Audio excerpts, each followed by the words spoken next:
तो दोस्तों आज हम जिस टॉपिक को शुरू करने वाले हैं वो है सारणिक। हमारा जो चौथी चैप्टर है वो उसका नाम है ये अर्थात डिटर्मिनेंट। इससे पहले हमने अवयव, फलन एंड प्रतिलोम हमने कर लिया था। आज हम सारणिक टॉपिक स्टार्ट करें। अब सारणिक होता क्या है? सारणिक दो बड़े समांतर रेखाओं के मध्य कोई लिखी संख्या इस प्रकार होती है जिनका प्रत्येक अवयव का संबंध किसी न किसी एक संख्या से होता है। मान लीजिए कोई वर्ग मैट्रिक्स है, इनके अंदर एक संख्या से इन प्रत्येक अवयव का संबंध होता है। इसे क्या कहते हैं? सारणिक कहते हैं। ये अवयव का एक रूप है विस्तारित, अर्थात आप इस प्रकार से लिख सकते हैं जिसे इस संख्या को हम बड़े ए से दर्शाएंगे, जिसे हम बड़े ए से दर्शाते ABCD इस रूप में। ये जो हमारी क्या है? सारणिक नहीं है, क्योंकि अवयव का चिन्ह है। यदि ए बराबर इस प्रकार आ जाए ABCD, तो ये क्या है? जहाँ से एक बड़े अक्षर से दर्शाते हैं, संख्या से दर्शाते हैं, ये क्या है? सारणिक होगी। अब जस्ट इस सारणिक के बाद हमारा जो अब कुछ कितने प्रकार की होती है? एक कोटि की सारणिक होती है जिनके अंदर अर्थात एक ही अवयव विद्यमान हो।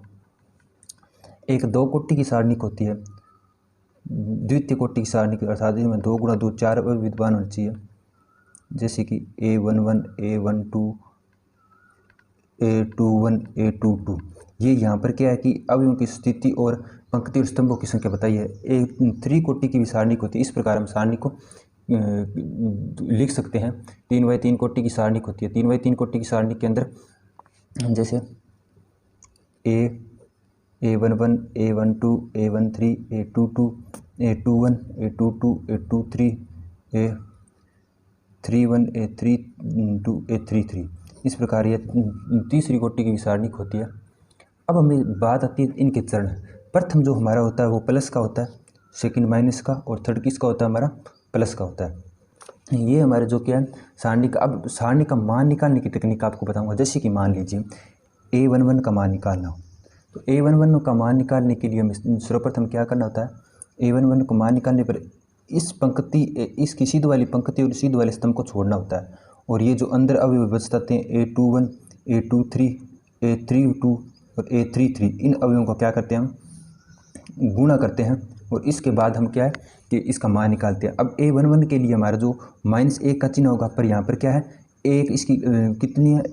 एक कितने यहाँ पर 1 + 1 का योग करके 2 बन जाती है। जो यहाँ पर क्या प्राप्त होगा? -1 का वर्ग करने पर हमें +1 ही प्राप्त होता है, अर्थात इस प्रकार से प्लस का निशान दिखाती है। अब इसी प्रकार हमें कह दिया जाए कि A22 के लिए हमें मान ज्ञात करना है, तो A2 के इसके बराबर पंक्ति और स्तंभ छोड़ दिया जाता है, और A11 A13 A31 A33 इसका ले लिया जाता है। अब इस पर ये क्या है कि -1 का चिन्ह ले लिया जाता है। यहाँ पर 2 + 2 घात क्या 4 हो जाएगी, और यहाँ पर क्या प्लस का निशान आएगा, इसलिए ये माइनस का हो जाएगा। यहाँ पर फिर प्लस माइनस प्लस, इस प्रकार से हम इसको लिख सकते हैं। ये मैं आपको पूरी तरह प्रैक्टिकली क्वेश्चन लेके समझाऊंगा। आप एक बार इसको देख लीजिए भी सारणिक होता क्या है। आई होप आपको सिंपल भाषा में सारणिक समझ में आ गया होगा। सारणिक अर्थात वे अवयव जिनके अंदर उपस्थित प्रत्येक अवयव का संबंध किसी संख्या से हो, उसे सारणी कहते हैं। इसे बड़े अक्षर ए से प्रेजेंट किया जाता है। देन इसके बाद सारणी प्रथम कोटि, द्वितीय कोटि, तृतीय कोटि की हो सकती है। अब सारणी के लिए मान ज्ञात करने का किसी एक बड़े अक्षर से संबंधित, तो सारणी के अंदर मान ज्ञात करने की स्थिति क्या है? A11 इस प्रकार से कोई सारणी दी जाए। यदि A11 का मान निकालना हो तो इस वाली पंक्ति और स्तंभ को छोड़ दिया जाता है, उन बाकी को गुणा कर दिया जाता है। इसके बाद जो मान निकलता है वो हमारा क्या है? इसका मान निकल जाता है जो A11 का था। इस प्रकार हम सभी का मान निकालते हैं और हमारा जो क्वेश्चन है वो हल हो जाता है। अब इससे संबंधित हम क्या करेंगे? क्वेश्चन करेंगे इसके अंदर, एक क्वेश्चन करेंगे इसके अंदर, ताकि आपको आसानी से समझ में आ जाए। हमारा जो क्वेश्चन है वो एग्जाम्पल नहीं है, प्रश्न नंबर 1 है। उसके अंदर क्या दिया गया? 2 -5 4 -1 ये दिया गया है। तो हमें क्या करना है? इसके लिए हमें ज़्यादा कुछ नहीं करना। अब इसके लिए मान ज्ञात करने के लिए क्या करना है? 2 का 1 के साथ गुणा करेंगे, 5 का 4 के साथ गुणा करेंगे। देखिए तो बाद में इसको क्या कर लेंगे? घटा लेंगे। 2 का 1 के साथ गुणा करेंगे तो कितना हो जाएगा? पहले 2 का -1 के साथ गुणा करते हैं, फिर माइनस का चिन्ह आएगा। यहाँ पर क्या प्लस का 4 है, प्लस का 4 माइनस के 5 के साथ गुणा करते हैं, तो यहाँ पर क्या रह जाएगा? -2 माइनस के 4 गुणा माइनस के 5 कितने होंगे? 20। -2 4 5 20 प्लस के 20 हो जाएंगे और बराबर 18। हमारे मान जो कितना प्राप्त होगा? 18 प्राप्त होगा। आई होप आपको समझ में आया होगा कि मैंने अभी तक क्या हुआ है आपको। अब ये जो सारणी का ये आपको समझ में आ गई होगी। अब जस्ट इसके गुणधर्म हम करने वाले हैं। अब गुणधर्म क्या होता है इसके बारे में आपको बता देता हूँ। गुणधर्म इसे समझे तो कुछ ऐसे नियम होते हैं जो हमारे काम आएंगे। सर्वप्रथम क्या है कि हमारा प्रथम गुणधर्म है सारणी के गुणधर्म, बहुत इंपॉर्टेंट है। ये 6 से 7 प्रकार के होते हैं।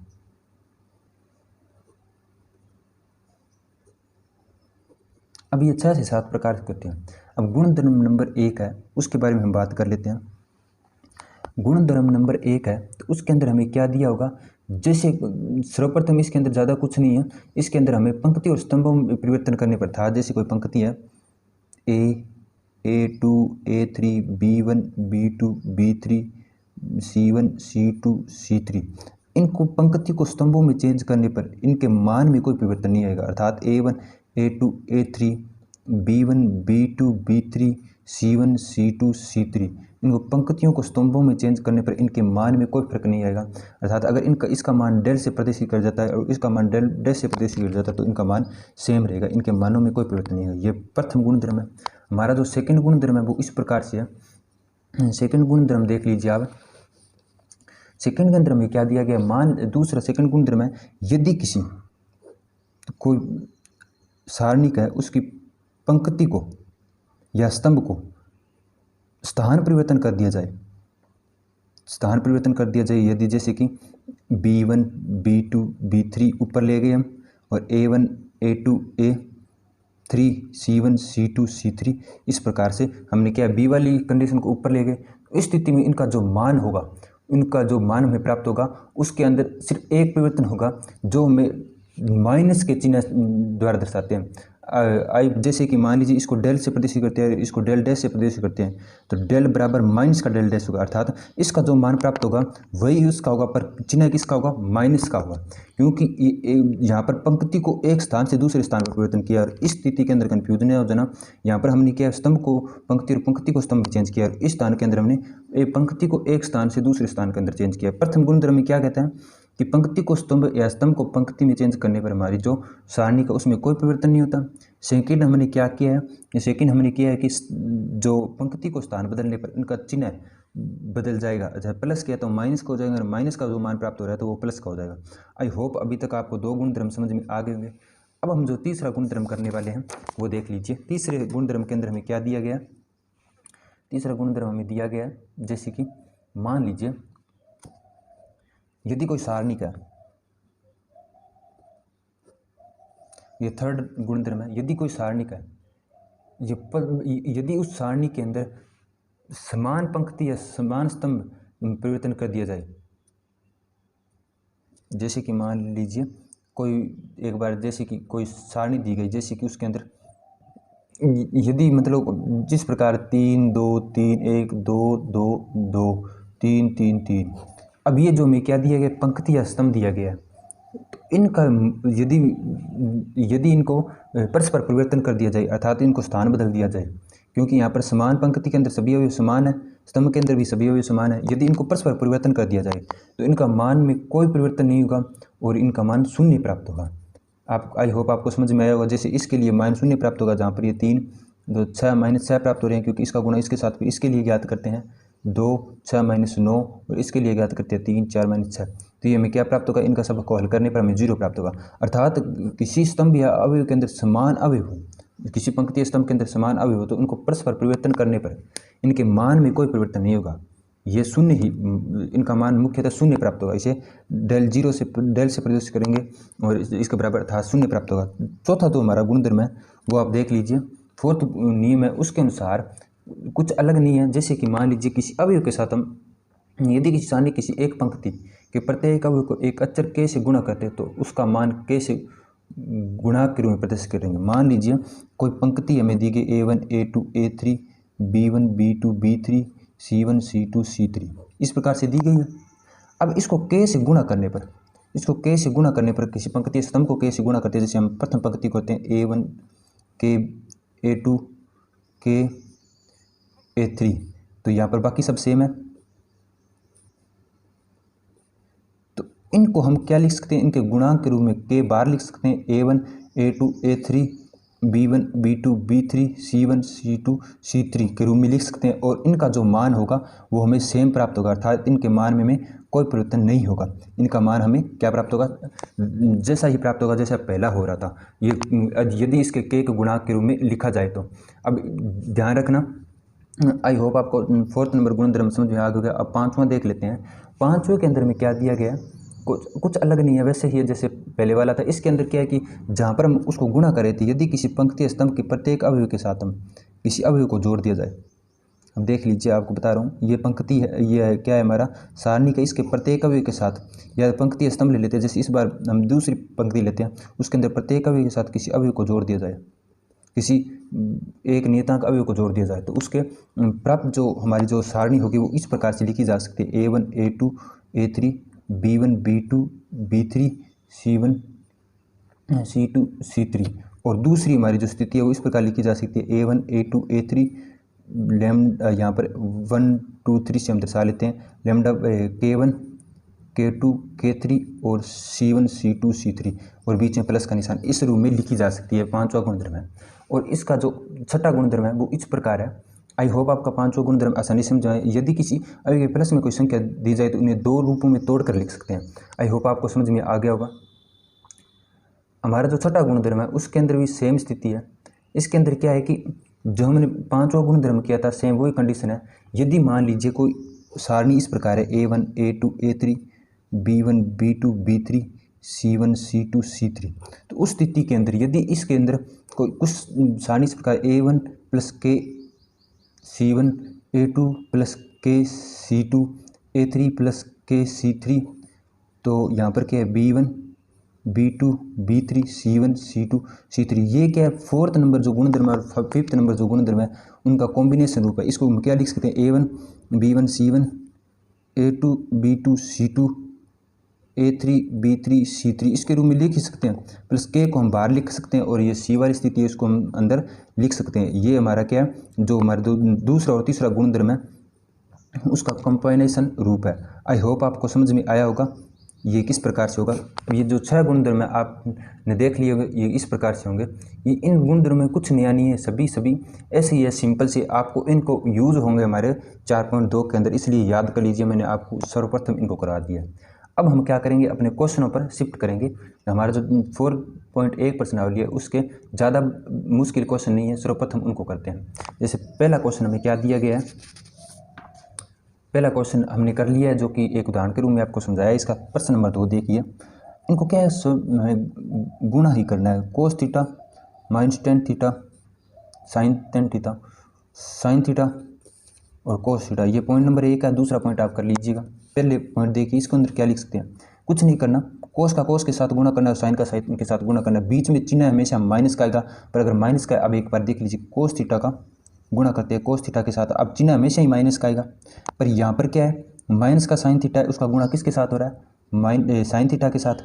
अब देखिए कोस थीटा को क्या लिख सकते, कोस की स्क्वायर थीटा लिख सकते हैं। अब यहाँ पर माइनस का चिन्ह है, माइनस का साइन के साथ गुणा करेंगे तो माइनस का sine square theta, minus minus में से क्या होता है, प्लस होता है, cos theta plus sine square theta, और इसका मान क्या प्राप्त होगा, हमें 1 प्राप्त होता है। आई होप हमारी जो सारणी का उसका मान हमें 1 प्राप्त हो गया। आई होप आपको दूसरा जो पहला पॉइंट है वो समझ में आया होगा। अब इसका हम जो दूसरा पॉइंट है वो भी क्लियर ही कर लेते हैं ताकि आपको कोई कन्फ्यूजन ना रहे। आगे हमें क्या दिए गए, एक्स प्लस 1 एक्स स्क्वायर से शुरू होता है, x plus 1 x minus 1 x plus 1। अब इसको हल करने पर हमें क्या प्राप्त है, इसका इसके साथ गुणा और इसका इसके साथ गुणा, ये करना है। X square minus x plus 1 लिख लेते हैं, इसका गुणा करते हैं किसके साथ, एक्स प्लस 1 के साथ गुणा करते हैं। जो हमें ये चीज़ कभी हमने 10th के अंदर की थी, पर वो वज्रगुणा टाइप में थी, यहाँ पर कुछ थोड़ा आगे अलग है। अब इसका गुणा हम क्या करते हैं, यहाँ पर माइनस का चिन्ह है तो क्या करेंगे, अब माइनस का चिन्ह मैंने आपको बताया था। अब यहाँ पर क्या, एक्स माइनस 1 से गुणा करते हैं एक्स प्लस 1 के साथ। अब इनका गुणा करने पर हमें क्या प्राप्त होगा, एक्स क्यूब प्राप्त होगा। पहले इसके साथ करेंगे तो इसके साथ करेंगे तो माइनस एक्स स्क्वायर प्राप्त होगा, फिर इसके साथ करेंगे तो एक्स के साथ करेंगे तो 1 के साथ करेंगे तो क्या प्राप्त होगा हमें, एक्स, ये हमें एक्स प्राप्त होगा किसका, माइनस का। अब 1 के साथ करेंगे तो माइनस एक्स स्क्वायर, ये प्लस एक्स स्क्वायर, यहाँ पर क्या है माइनस एक्स, फिर यहाँ पर क्या है 1, ये प्राप्त हो रहा है हमें। यहाँ पर क्या है, प्लस का एक्स था। अब इसके बाद सेकंड कंडीशन है एक्स स्क्वायर प्राप्त होगी, फिर क्या है प्लस एक्स प्राप्त होगा, फिर माइनस एक्स प्लस हुआ प्लस एक्स प्राप्त होगा। ये एक्स एक्स कट जाता है यहाँ पर, और यहाँ पर क्या क्या बचेगा, यहाँ पर एक्स स्क्वायर से एक्स स्क्वायर कैंसिल हो जाएगा, एक्स एक्स कट जाएगा, यहाँ पर एक और एक दो बचेंगे, एक तो एक्स क्यूब बचेगा, यहाँ पर क्या माइनस का माइनस एक्स स्क्वायर बचेगा और दूसरा मेरा जो बचेगा 2 बचेगा। आई होप क्वेश्चन नंबर 2 आपको समझ में आया होगा। अब जो थर्ड क्वेश्चन है वो भी कर लेते हैं हम। थर्ड क्वेश्चन के अंदर हमें क्या दिया गया है, ए। ये आज का अंतिम क्वेश्चन है, इसके बाद हम जो नेक्स्ट क्लास करेंगे उसके अंदर आपको इसके 4.2 और उसके कुछ बचे हुए क्वेश्चन कराऊंगा। जैसे ए दिया गया है 1 4 2 2, तो हमें क्या सिद्ध करना है, 2a बराबर 4a, ये बराबर सिद्ध करना है। 2a का मतलब यहाँ पर क्या मतलब है, 2 से 2 का गुणा कर देते हैं, गुणा करने पर हमें क्या प्राप्त है, 2 8 4 4, ये हमें a प्राप्त हो गया। ये R1 के अनुदिश प्रसार करने पर, अब R1 के अनुदिश प्रसार कर रहे हैं, अभी प्रसार करने का मतलब आप समझ ही गए होंगे कि अभी जो मैंने गुणा किया हुई है, 2 का 4 के साथ गुणा करेंगे माइनस का चिन्ह आएगा, फिर 8 का किसके साथ गुणा करेंगे, 4 के साथ गुणा करेंगे, 2 का 4 के साथ 8 24 8 चौक 32, माइनस का 32 आएगा, 32 में से 8 जाने पर माइनस का 24, सर्वप्रथम मान ये आ जाता है। अब दूसरी हमारी जो कंडीशन है वो क्या है, 4a। सर्वप्रथम हम क्या करेंगे, a का गुणा करेंगे, उसके बाद में हम इसको क्या है 4 से करेंगे। सर्वप्रथम a को हम हल करेंगे, प्रसार करेंगे सर्वप्रथम, उसके बाद इसका गुणा करेंगे। अब हम क्या करेंगे, 2 का 1 के साथ माइनस, 4 का 2 के साथ, 2 का 2 बचे, 4 दूनी 8, माइनस का 8, तो हमारे क्या बचा, माइनस का 6। अब इसका क्या करना है, माइनस का 6 का 4 के साथ गुणा करना है, माइनस का 6 का 4 के साथ गुणा करने पर हमें क्या प्राप्त होगा, जो कि माइनस का 24 प्राप्त होगा। अर्थात हमारा जो 2a इक्वल है किसके, 4 ब्रैकेट a के। आई होप आपको 3 नंबर क्वेश्चन समझ में आया होगा। Thank you very much friends आज के लिए। यदि क्लास समझ में आए तो ज़्यादा से ज़्यादा लोगों को शेयर कीजिए और वीडियो को लाइक कीजिए। आज के लिए बस इतना ही। Thank you very much.